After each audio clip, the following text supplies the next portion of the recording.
नमस्कार, ये वक्त है प्रदेश हमारा का। मैं रविंद्र सिंह आपके साथ। हेडलाइंस आपने देखी। शुरुआत ब्रेकिंग न्यूज से करेंगे। डूंगरपुर से ये बड़ी खबर है, जहां दोवड़ा थाना क्षेत्र के बनकोड़ा गांव में बवाल मच गया है। लड़की से छेड़छाड़ को लेकर यह पूरा विवाद शुरू हुआ। आक्रोशित लोगों ने एक धार्मिक स्थल पर तोड़फोड़ की है।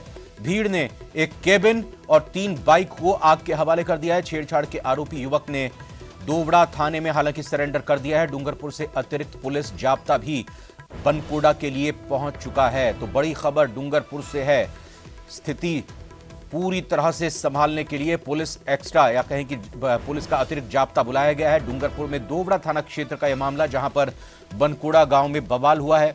एक लड़की से छेड़खानी के बाद ये पूरा मसला, ये पूरा मामला, विवाद शुरू हुआ। आक्रोशित लोगों ने एक धार्मिक स्थल पर तोड़फोड़ की है।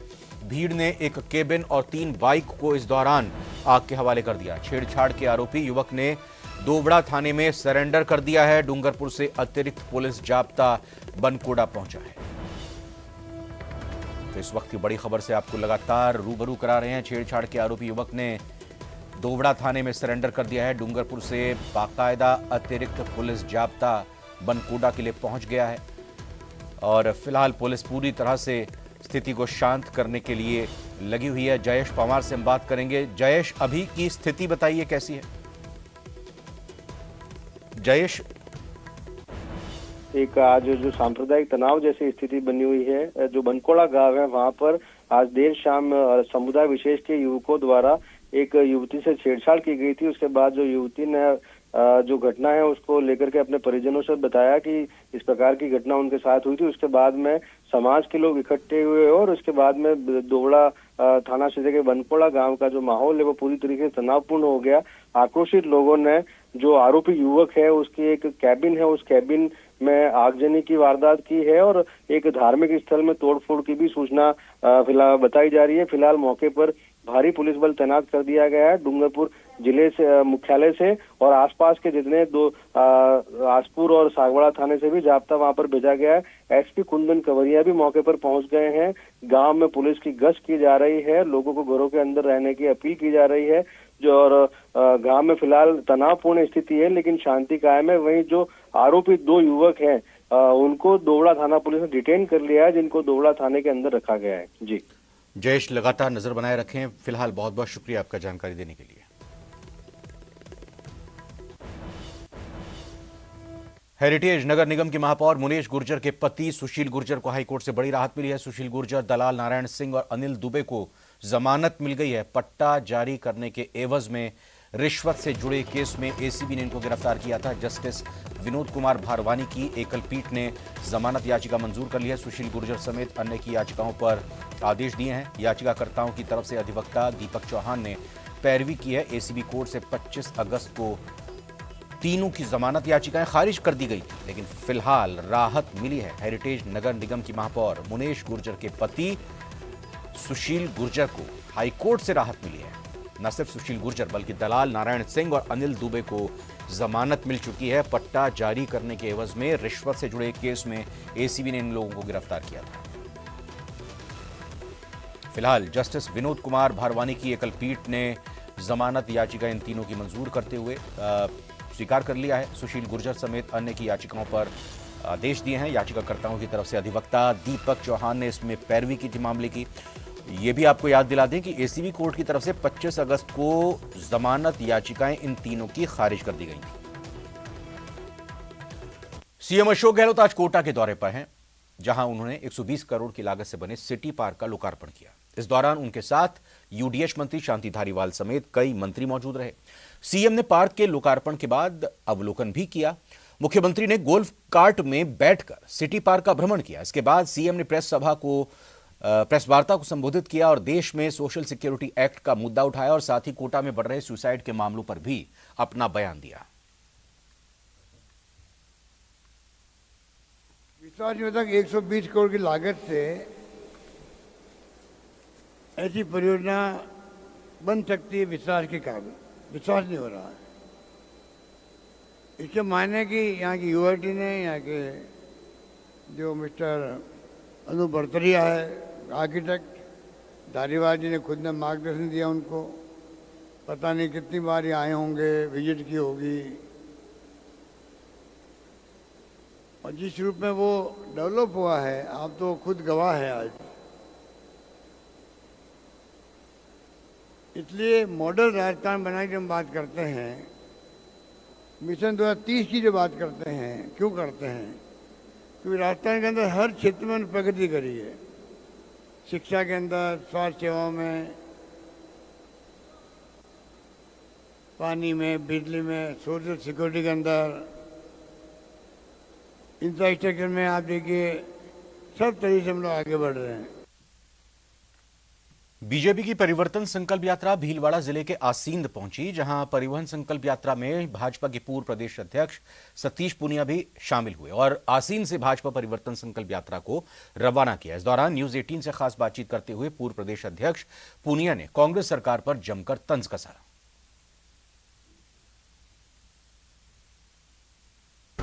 भाजपा द्वारा परिवर्तन यात्रा निकाली जा रही है। भाजपा के पूर्व प्रदेश अध्यक्ष सतीश पूनिया, उप नेता प्रतिपक्ष आसीन पहुंच चुके हैं हमारे साथ। आइए इनसे बात करते हैं। परिवर्तन यात्रा निकाली जा रही है, जनता से आप रूबरू भी होंगे, मिल भी होंगे, क्या रिस्पॉन्स आ रहा है? स्पष्ट तौर पर दिख रहा है कि राजस्थान की जनता इस बार राज बदलना चाह रही है। उनका दावा है कि रिवाज बदलेगा, लेकिन मुझे लगता है कि राज बदलेगा, और राज बदलने की जो उत्कंठा है वो सड़कों पर दिखती है। यूं ही कोई घर छोड़ कर नहीं आता। तो इस परिवर्तन संकल्प यात्रा को मुद्दों के आधार पर लोग जिस तरीके से मुखर होकर समर्थन दे रहे हैं, उसमें किसान भी हैं, आदिवासी भी हैं, उसमें व्यापारी भी हैं, उसमें नौजवान भी हैं। चाहे इंडिया भारत की बात ले लें, अभी वन नेशन वन इलेक्शन की बात ले लें, कल सचिन पायलट भी भिलवाड़ा आए थे, इन चीज़ों को शगुफा बता रही है कांग्रेस पार्टी। सचिन पायलट ने भी कहा कि भाजपा चुनाव नज़दीक आ रहे तो शगुफे छोड़ रही है। नहीं, ये काम तो कांग्रेस पार्टी का था। वो नारे लगाती थी, किसी ज़माने में उन्होंने गरीबी हटाओ का नारा लगाया, देश में गरीब हट गया, गरीबी नहीं हटी। मोदी सरकार ही है जो बुनियादी मुद्दों पर काम करती है, वैचारिक मुद्दों पर काम करती है, और उसी का नतीजा है कि 370 जैसे बड़े मुद्दे का समाधान हुआ, राम मंदिर का समाधान हुआ। तो अभी जो चीज़ें ये तो एक चर्चा में है, होगा क्या ये तो भविष्य के गर्भ में, लेकिन ये तय है कि देश में जो रिफॉर्म जिसको कहते हैं, परफॉर्मेंस जिसको कहते हैं, ट्रांसफॉर्मेशन जिसको कहते हैं, वो पहली बार बीजेपी के राज में हुआ। इसलिए कांग्रेस को तकलीफ ही है कि कांग्रेस को कश्मीर से कन्याकुमारी तक नीति से, विचार से, व्यवहार से नकार दिया गया है, और अब उनको लगता है कि राजस्थान में उनकी धरातल और ज़मीन खत्म हो गई, इसलिए वो इस तरीके का बयान देते हैं। बाकी जनता का मिजाज उनको अच्छे तरीके से पता है। उन्हीं के लोग कहते थे कि एक फॉर्च्यूनर जैसी सवारियों जितनी कांग्रेस की सीट आएंगी। परिवर्तन यात्रा आसीद से भिलवाड़ा की ओर बढ़ेगी, सभाएं होगी, लोगों को जोड़ा जाएगा, उनसे बातचीत की जाएगी। नब्ज टटोलने के लिए भाजपा रूट लेवल पे पहुंच रही है ताकि 2023 में चुनाव में भाजपा बड़ी विजय प्राप्त कर सके। वीडियो जर्नलिस्ट अंकुर सनाटी के साथ राहुल कौशिक, न्यूज 18 भिलवाड़ा। बसपा से कांग्रेस में शामिल हुए विधायक वाजिब अली ने आज बड़ा बयान दिया। वाजिब अली ने कहा कि जो चुनाव में जीत नहीं सकता उसे पार्टी को टिकट नहीं देना चाहिए, चाहे वो विधायक हो या फिर प्रदेश के मुख्यमंत्री। उन्होंने कहा कि हम चाहे बसपा से आए हों या आसमान से, कोई फर्क नहीं पड़ता, पार्टी को जिताऊ को ही टिकट देना चाहिए। चाहे बसपा से आए हो, चाहे कोई आसमान से आए हो, अगर कोई आदमी जीत नहीं सकता उसका टिकट कटना चाहिए, चाहे मैं हूं, चाहे वो हमारे मुख्यमंत्री हैं। ये बिल्कुल साफ तौर पे होना चाहिए। पार्टी सबसे बड़ी है, ये देश सबसे बड़ा है, तो निश्चित तौर पे इसी के लिए चलना चाहिए। टोंक में आज केंद्रीय राज्य मंत्री साध्वी निरंजन ज्योति ने राज्य की गहलोत सरकार पर जमकर निशाना साधा। कर्ज माफी के वादे से लेकर केंद्र पर आरोपों का जवाब देते हुए उन्होंने कहा कि केंद्र से पूरा राशन मिल रहा है। यात्रा संयोजक अरुण चतुर्वेदी ने गहलोत सरकार पर महंगाई राहत के नाम पर भ्रमित करने का आरोप लगाते हुए पेट्रोल डीजल पर वैट कम करने की मांग की। चतुर्वेदी ने कहा कि आज और कल पेट्रोल पंप संचालकों की हड़ताल है। चुनाव के समय राहुल गांधी ने कहा था कि हमारी सरकार बनेगी, पहली कैबिनेट में किसानों का संपूर्ण कर्जा माफ करेंगे, लेकिन जानकारी मिली कि कोई कर्जा माफ नहीं हुआ। अभी मुझे जानकारी मिली, जिस विभाग की मैं मंत्री हूं, गरीबों को जो राशन दिया जा रहा है 5 किलो पर यूनिट, उसमें किसी भी प्रदेश का कोई सब्सिडी, कोई पैसा नहीं। सीधे भारत सरकार, देश के यशस्वी प्रधानमंत्री जी आदरणीय नरेंद्र भाई मोदी जी ने कोविड के समय से लेकर के अभी तक देश के अंदर 80 करोड़ लोगों को मुफ्त में राशन दिया जा रहा है। और वहीं डीग जिले के गोपालगढ़ थाना इलाके में फरवरी में हुए नासिर जुनैद हत्याकांड मामले में आरोपी मोनू मानेसर से पुलिस पूछताछ कर रही है। पुलिस ने हरियाणा से आरोपी को अदालत के जरिए ट्रांजिट रिमांड पर लिया था, जहां कोर्ट में पेश करने के बाद अब लगातार पूछताछ चल रही है। सुरक्षा के लिहाज से आरोपी मोनू मानेसर को डीग में न रखकर भरतपुर लाया गया, जहां मथुरा गेट थाने में कड़ी सुरक्षा के बीच रखा गया है और डीग जिले के पुलिस अधिकारी भरतपुर पहुंचकर मथुरा गेट थाने में लगातार आरोपी से पूछताछ कर रहे हैं। फरवरी में हुए नासिर जुनैद हत्याकांड मामले को लेकर पूछताछ की जा रही है। पूछताछ के बाद फिर कोर्ट में पेश किया जाएगा। लॉरेंस बिश्नोई गैंग के 2 गुर्गे गिरफ्तार किए गए हैं। जयपुर में डॉक्टर्स से रंगदारी मामले में बड़ा खुलासा हुआ है। अमेरिका और इंग्लैंड में बैठे थे ये गैंग के सदस्य। डॉक्टर्स को धमकी भरे कॉल कर रंगदारी मांगी गई थी। लॉरेंस गैंग के मुख्य शूटर रविंद्र उर्फ काली शूटर को गिरफ्तार किया गया है। डॉक्टर्स के नंबर उपलब्ध करवाने वाली महिला खुशबू चिलानी को भी गिरफ्तार किया गया है।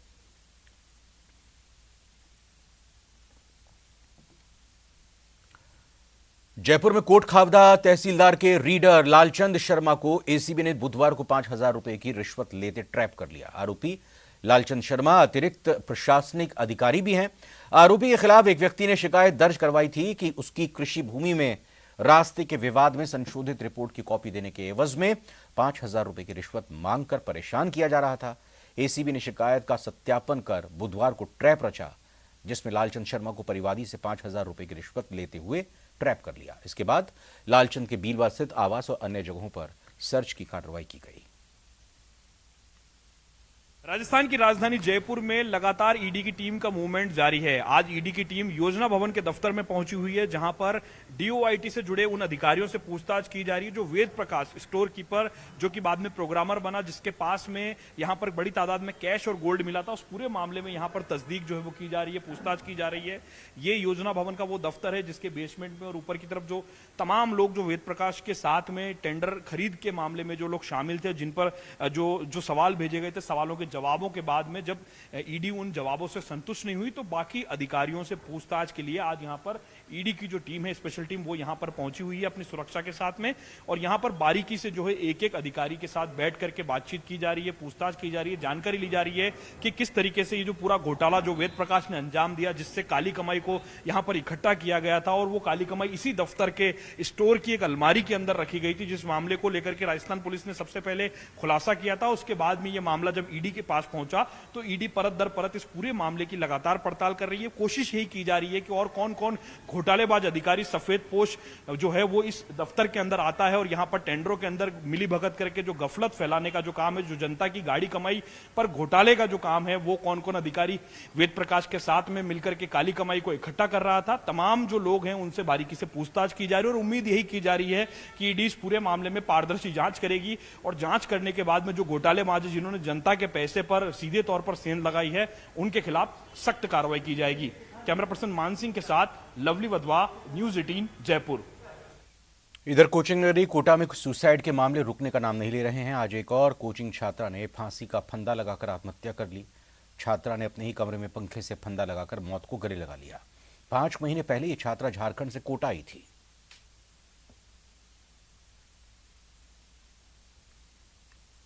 कोचिंग नगरी में एक और कोचिंग छात्रा ने फांसी का फंदा लगाकर आत्महत्या कर ली। मृतका झारखंड की निवासी थी और इसी हॉस्टल में निवास करती थी और अपने ही कमरे में पंखे से लटक कर जान दे दी।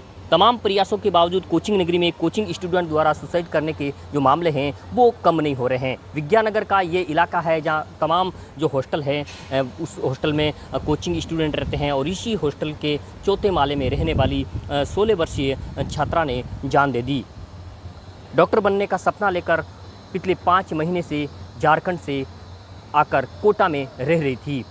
देर रात को खाना खाने के बाद जो है हॉस्टल संचालक को पता चला और दरवाज़ा खोला तो पंखे से लटकी हुई मिली। फिलहाल एमबीएस अस्पताल की मोर्चरी में रखवाए गए मृतका के शव का पोस्टमार्टम किया जाना है, लेकिन कोचिंग नगरी में जिला प्रशासन और पुलिस द्वारा तमाम प्रयासों के बावजूद जो स्टूडेंट सुसाइड के जो मामले हैं वो कम नहीं हो रहे हैं।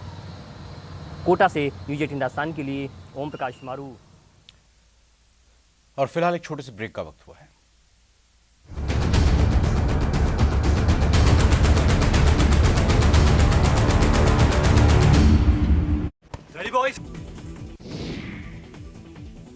ना लगन ना मुहूर्त, फिर भी थाने में हो गई शादी। क्योंकि प्रेमी दगाबाज निकला तो प्रेमिका ने पुलिस की शरण ली।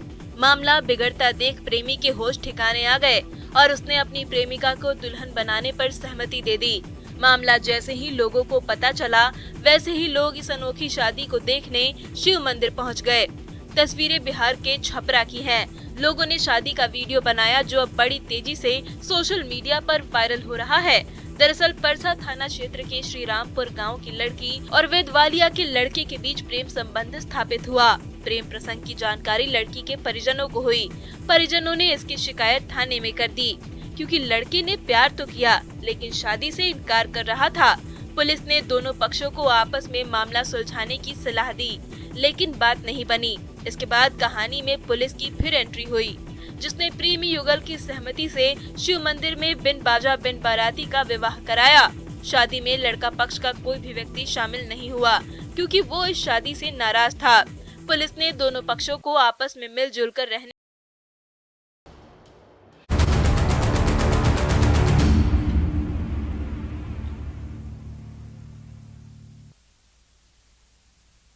ब्रेक के बाद स्वागत है आपका। कोटा के कोचिंग सेंटर्स में लगातार सुसाइड के बढ़ते मामले सामने आ रहे हैं और इस बीच राज्य शिक्षा मंत्री बीडी कल्ला ने कोटा एयरपोर्ट के बाहर पत्रकारों से बातचीत करते हुए कहा कि पेरेंट्स को बच्चों का आईक्यू टेस्ट कराकर कोचिंग के लिए भेजना चाहिए और बच्चों की रुचि को देखना भी बहुत जरूरी है। बच्चों को भी प्रख्यात कवि कुमार विश्वास से सीख लेनी चाहिए। आपको बता दें कि बीते दिनों में झारखंड की छात्रा ने कोटा में अपने ही कमरे में पंखे से लटक कर जान दे दी थी।